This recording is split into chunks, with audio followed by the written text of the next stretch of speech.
Salah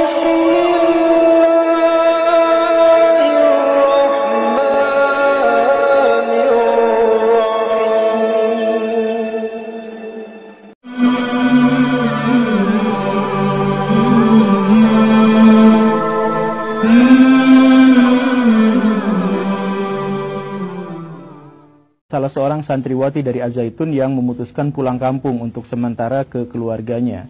Keluarganya mengira bahwa sikap anak ini menjadi agak lain, agak berbeda, agak menjauh dan tidak seriang seperti sebelumnya, sebelum masuk ke Az-Zaitun. Tapi mereka mengira bahwa kepulangan itulah yang menyebabkan ini tidak berlaku seperti seharusnya. Jadi mungkin ini kelelahan atau mungkin ini kebingungan karena sudah 3 tahun ada di Az-Zaitun. Jadi mereka tolerir saja itu. Tetapi ada sebuah tragedi di hari berikutnya, keesokan harinya. Jadi si anak itu, yang perempuan itu, dia celingukan, bingung gitu. Kemudian bertanya kepada ibunya, "Ibu lihat baju-baju saya enggak?"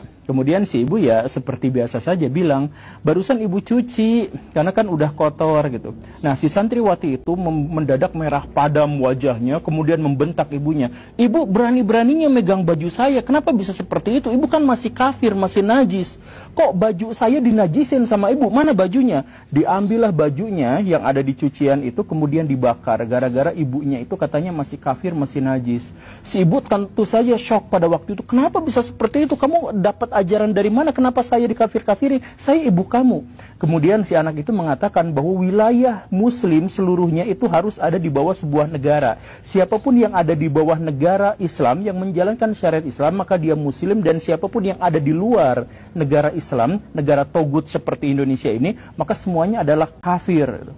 Si ibu nangis, si ibu panik, ngomong ke ayahnya, si ayahnya langsung nyari bantuan, dan cerita ini sampailah ke Pak Atian Ali Dai, seorang dai yang sangat keras, sangat tegas kalau urusannya adalah kemungkaran dan kesesatan. Mendengar cerita itu, Pak Atian Ali langsung membuat sebuah investigasi, mengumpulkan massa, cari informasi ke sana ke sini, dan akhirnya disimpulkanlah menurut Pak Atian Ali bahwa Az-Zaitun ini adalah pesantren yang merekrut NII KW 9. Pesantren yang merekrut orang-orang untuk menjadi separatis, untuk membuat orang-orang mengkafirkan semua di luar golongannya, di luar kelompoknya. Lu kafir, dan mereka semua, orang-orang itu secara berkala masuk ke kampung-kampung, masuk ke kota-kota untuk merekrut anggota, untuk merekrut jamaah, untuk diambil uangnya, dan kemudian untuk dicuci otaknya. Mereka biasanya punya modus bahwa kalau kalian hidup di Indonesia, Indonesia itu kan tidak menjalankan syariat Islam. Kalau tidak menjalankan syariat Islam, berarti pemimpin Indonesia itu bukan imam kaum muslimin. Sedangkan di dalam Islam dikatakan bahwa orang Islam itu harus memiliki jamaah. Hanya itulah yang selamat. Jamaah itu dipimpin oleh seorang imam, yang tentu saja itu sesuai syariat. Kalau misalkan dipimpin sama presiden,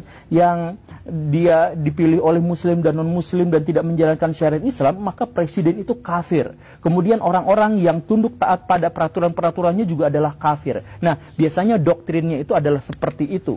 Nah, doktrin dari orang-orang yang seperti itu, yang saya percaya ada di antara Baraya yang pernah bertemu dengan orang seperti itu dan mengajak Baraya ke jamaahnya. Saya yakin ada di antara Baraya yang seperti itu, karena memang masif. Nah, menurut Pak Atian Ali, markas besar dari kelompok ini itu adalah di Az-Zaitun, markas pesantren terbesar di Asia Tenggara. Investigasi berlanjut, dan tentu saja bukan hanya dilakukan oleh Pak Atian Ali dengan FUUI-nya, tetapi melibatkan banyak sekali orang, banyak sekali pihak. Ada MUI masuk ke situ, ada NU masuk ke situ, kemudian banyak jurnalis, media-media, penulis buku, termasuk juga BIN masuk ke situ. Ada Al-Haidar sebagai tokoh yang sering mengamati terorisme dan sebagainya juga masuk ke situ dan menulis bukunya dan sebagainya. Dan kesimpulan dari investigasi-investigasi itu hampir serupa, yaitu bahwa Az-Zaitun itu adalah pusat dari gerakan NII Komandemen Wilayah 9 yang mengkafir-kafirkan kelompok lain yang ingin separatis terhadap Indonesia dan lain sebagainya.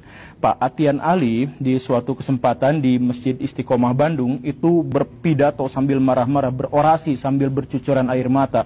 Saudara-saudara, bayangkan bagaimana seandainya saudara-saudara punya anak, dididik dengan baik, dikasih agama dengan baik, diberikan santunan, diberikan kebajikan, diberikan kasih sayang, kemudian ketika dia sudah dewasa, sudah besar, besar masuk ke pesantren dengan harapan agar dia menjadi orang yang baik, pas kembali dia mengkafir-kafirkan kita. Apa yang harus kita lakukan kepada orang-orang seperti ini? Apa yang harus kita lakukan kepada orang-orang yang mencuci otak anak-anak kita?